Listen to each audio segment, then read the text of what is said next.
Hey y'all, I'm getting ready to form the woodsman sheath around his knife. I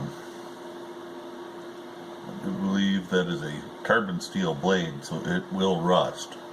So we want to I protect them anyway, regardless. But we want to make sure that we give it a little extra protection. What I'm going to do is I'm going to take a piece of tape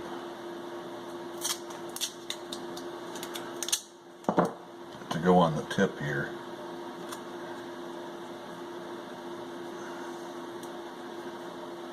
Just so that it doesn't poke through. I have this really long Ziploc bag. I just don't want it to poke through the bottom. Won't just drop it in there. And then just kind of fold it over.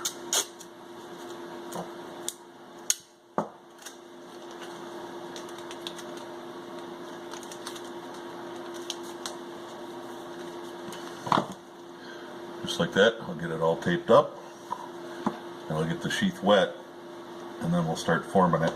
My bucket of warm water, and just kind of make sure that it feels pliable. Usually only takes a minute or so in the bucket, especially if you're using warm water. Drain hole works nice. Oh yeah, that'll work good. Get the bucket out of the way. And then we want to just gently slide the knife all the way down. I don't ever get real crazy with my forming, because all I want it to do in this case is add a little retention.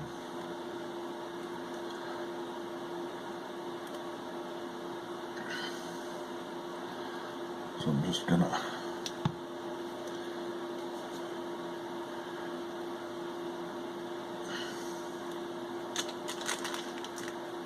you want to hold it down in there as you're squeezing around the handle.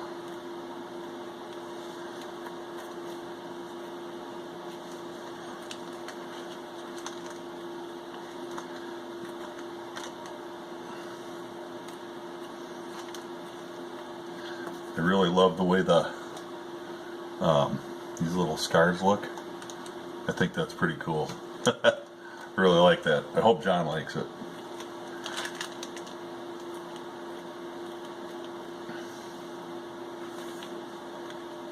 I know this was the second go round on this sheath, and this one had a couple little scars in it in here. It wasn't too much. Had an extra wrinkle in there. I just love some of those defects. I think they look, well, I don't call them defects. I just think they look neat.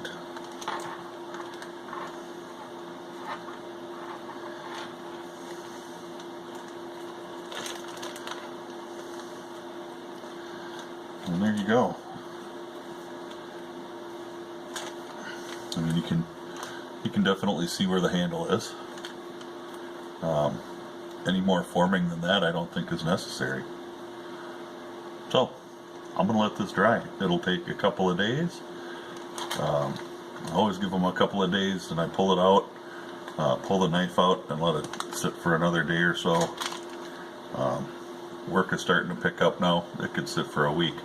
The last 2 days I've gotten to work, and they've been long days, 14-hour days.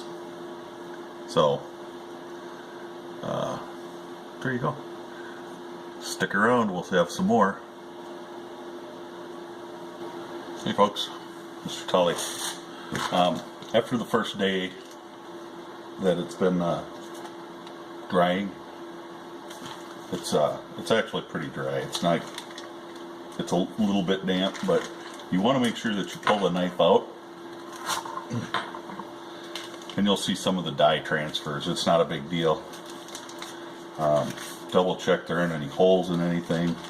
Carbon steel blades will rust quickly. You don't want them to do that. And you just want to kind of look, make sure everything is looking the way you want it to. It gets kind of a, you can almost call that kind of a funny shape to it. That's because it gets so thick here where the loop comes back for the dangler. And there ain't much you can do about it. It just works that way. When you form a sheath, if I hadn't formed it, then and just shoved the knife in there, it would have been fine. Anyway, we're ready to do the belt loop part. So I have a strip here, and I think this is 3/4 of an inch, 7/8. And I've got the tan coat on the inside. I need to Reseline this part if I'm going to. I haven't quite decided. So I need to bend it over, bend one piece over that it's going to go like this, and the other piece is going to come down like this. Now I thought I'd do this with a snap, but I'm not quite sure how to do that yet. If I do, I have to make a rivet for it, which is what it is. Because the stud on the snap isn't long enough to go through 2 pieces of leather, so I'd have to do it with I'd have to do some creative engineering there. Or find snaps that have a longer stud on them. So I don't quite know how I want to do that yet. But before I permanently do anything, I want to make sure that I'm doing it the way I want to do it. I could just simply put a snap in and just have a loop like this and just do a little forming so it's more of a belt loop shape, which would work. You'd be able to take it off. A small belt would go through there. Not my usual 1 3/4 belts, 1.5 inch, 1 3/4 belts I don't think would make it.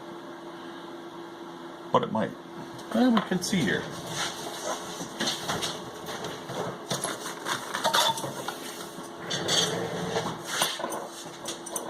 I don't do many belts. Oh yeah, 1.5 inch belt fits right through there. So that wouldn't be a problem. That was kind of my hope. It was bigger before. Actually, probably could have got a 2-inch belt in this one. That's pretty cool that the belt still fits through. I like that. This is just a single layered belt. I don't do many of those. The double layered ones are very, very time consuming because they're very, very heavy. So I think what I can do is I can do this with a snap here and come down and do another snap here so that it's got 2 snaps. I don't particularly like that idea either. Decisions, decisions, decisions. I can rivet this and put the snap there. So it just kind of goes together like that. Well, it'd probably be a little longer. I have to wet it to get my forming to get it decent. But so if we went like that, that would work. But I kind of want to keep the belt loop part shorter. So I think I want to go somehow this way. Maybe what we do is put a couple of rivets there and put a snap here, and this will come down and snap onto that, and it'll go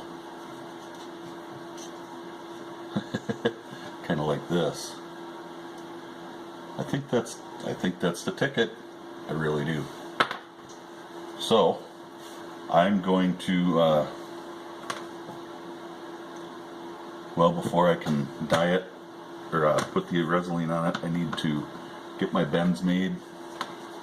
For that, let's just simply spray some on here, spray some on the back, and we just have to let it sit, soak in a little.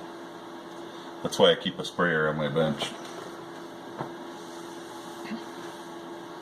gonna have to find something that gets dye off of this Formica.